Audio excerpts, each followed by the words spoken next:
Well, hello everyone. I wanted to share with you a little piece of wisdom when it comes to conflict resolution, and I also wanted to try out this overhead camera rig so now I can do stuff with my hands and you can see me draw, which may or may not be very pleasurable for you because I don't always have the greatest handwriting, but I wanted to share with you a little way that you can manage conflict. This is going to be really good for you, most obviously in marriage, as you conflict with your spouse more than anybody, just simply because of the amount of time that you spend together. But really, as you get into conflict with anybody, if you can use this little trick to help you resolve conflict and also have just a more positive outlook on the conflict in general.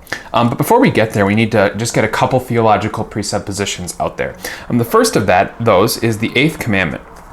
The 8th commandment, if you remember, is you shall not give false testimony against your neighbor. We often think of this as the lying commandment. Some other traditions will have it as the 9th commandment, but in the Lutheran Church we consider it the 8th commandment. Martin Luther gives an interesting explanation to the 8th commandment. He ends it by saying that as we think about our neighbor and speak about our neighbor and hear his words, that we would take his words and actions in the kindest possible way. I have heard people use this phrase, the kindest possible way, as if it were scripture. It's not scripture, but it might as well be scripture. It's a great way to just think about how do I listen to other people when they are talking about things that maybe I don't initially agree with or I don't understand right away. This is especially helpful if you're dealing with somebody through a medium that's not face-to-face contact, like texting, email, even phone calls where you can't see a person's body language. So we have that assumption, right, that as we listen to other people, as we have conversations, we should take things in the kindest possible way. We also have to understand that the human being, by nature, is sinful. And sinful, when we talk about it, is really two parts. There's, first of all, the sinful status that I am born with. And that is the part of my relationship with God that is broken even as I am conceived. This would be like a Psalm 51 sort of thing, right? Where David says that he is sinful from birth, sinful from the time his mother conceived him. It is not possible for him to sin with his hands when he is in the womb or when he is just after he's conceived. He's only but a couple cells. But he does already have the status of sinful. In other words, God has already seen that his sinfulness has been passed down to him from his parents. There's also, with this sinful nature, the desire to sin. In the old theologians used to call this concupiscence.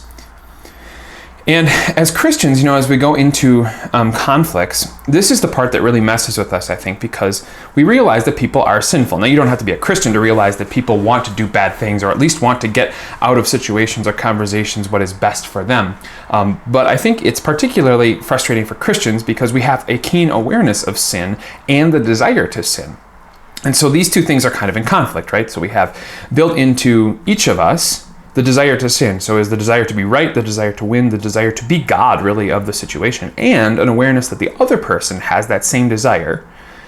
And then in contrast to that, we have the 8th commandment that says, take everything in the kindest possible way. Now, as you deal with every conflict that you're going to go through, you really have a choice. And that choice is to take things in certain ways. Now, we're going to eventually get to the kindest possible way here. But it's easy to think of it in this kind of chart.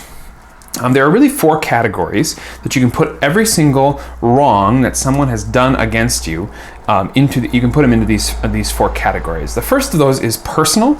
I'll explain these in a second. You have circumstantial. Circumstantial is a long word to write out. You have permanent, and you have temporary. Now, just let me explain these. So, a personal issue would be something that is true about the person because of just the way that they are. So, let's just take a very basic example, like I don't know, my spouse doesn't put away the dishes after dinner. Okay, so we'll try to use this example. If you were to consider this a personal flaw, then you would say that my spouse does not put the dishes away because they are a, by nature, dirty person. They don't care much about hygiene. They don't care about my time and how I'm managing my time, so I have to pick up the dishes after them. It is a personal issue. It's part of their personality, you could even say.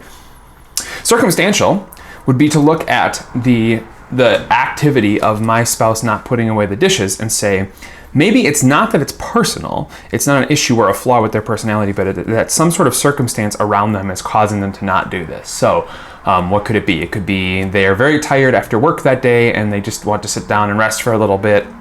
Or maybe, their parents never taught them to take the dishes back because they grew up in a family where, their parents always put away the dishes. Or they're scared because they don't know where the dishes go in the dishwasher or something like this. It'd be a circumstantial idea, right? Then we also have permanent and temporary. Permanent would be, this is never going to change about them. There is no chance for it ever to change. And I think that's pretty clear. When especially I think spouses say this sort of stuff, they'll say like, my wife always, or my husband never. That would fit into the permanent category, right? A temporary would be that it's a season of life. It may actually be true that it's personal, but it's just a temporary thing about their personality. So for example, if your spouse has a really hard time at work because their boss is asking them to take extra hours, or something like this, they might be making personal flaws part of their personality, and it's a little bit circumstantial, but it starts to become kind of the way that they deal with their life, right? So it's sort of a coping mechanism, but it's only a temporary situation, right? So, for example, like you might have, let's use this example, your husband's having a really hard time at work, and so he comes home and he has a couple beers, and this is kind of his coping mechanism. And having a couple beers in and of itself isn't necessarily wrong, but you don't really like it because it takes him away from helping around the house or helping with the kids. You might say, yes, that's a personality quirk. That's a personal issue where this is how he copes. However, it's based on a temporary situation in his life, and it won't always be this way, or at least hopefully will not always be this way. Now, our tendency is to put every conflict right here, right here at personal and permanent, to say about a person whenever they do something wrong, this is who they are, and it is not going to change. And this really just kills communication. First of all, it's not taking things in the kindest possible way, but it also just makes it impossible for you to have a helpful conversation with that person, because you are assuming that they have no chance of changing, nor do they have any desire to change. What you would hope is that eventually you could get actually all your conflicts to this point, to circumstantial and temporary. This is just something that's happening because it's a certain season of life, and it's not necessarily in their control. It's from outside of them, and therefore I can cut them a little bit of slack or give them the benefit of the doubt or ask about it. Now, obviously, most of our conflicts fall somewhere in the middle, where we sort of see that it could be circumstantial, and we trend towards this side of the chart, right, and we kind of trend away from this side of the chart. But even if it's not true, and this is important, even if it's not true that it is circumstantial and temporary, giving that person the benefit of believing that it's circumstantial and temporary will actually often lead to them admitting that the issue is a personal issue. Right? So if you can give them the benefit of saying, look, you don't take out the trash, and in your mind you're thinking, it's because they're a lazy bum. But you say to them, hey, I noticed you haven't taken out the trash the last couple weeks, and I'm wondering, is it just like if it's just like a situation where you don't have time, or you just need like maybe a reminder, and you do it with kind of giving them the benefit, and then also asking questions. I think I should add this here, question marks. Questions are great ways to get conflicts resolved, because they don't allow you to assert your opinion. They simply allow the other person to set the tone for the conflict, and you can then work from their words and make things a little bit more circumstantial and temporary. But giving that person the benefit of moving the conversation, moving the issue this direction, will actually make it possible for you to, first of all, take things in the kindest possible way, but then also for them to deal with things less on a personal level where people get very defensive. You know this. If if someone says, oh, you made a mistake, that's hurtful. But if someone says to you, you are always like this, that's going to hurt a whole lot more. And it's also going to force you to shut down in the conversation. So hopefully this helps. So think about all of your conflicts and moving them from personal and permanent to circumstantial and temporary. And I think you'll find an easier time conflicting with people, or even correcting people, or asking them to change their behavior. Hopefully that's helpful. Like me, or subscribe, or give me a comment if you think this style of video is helpful.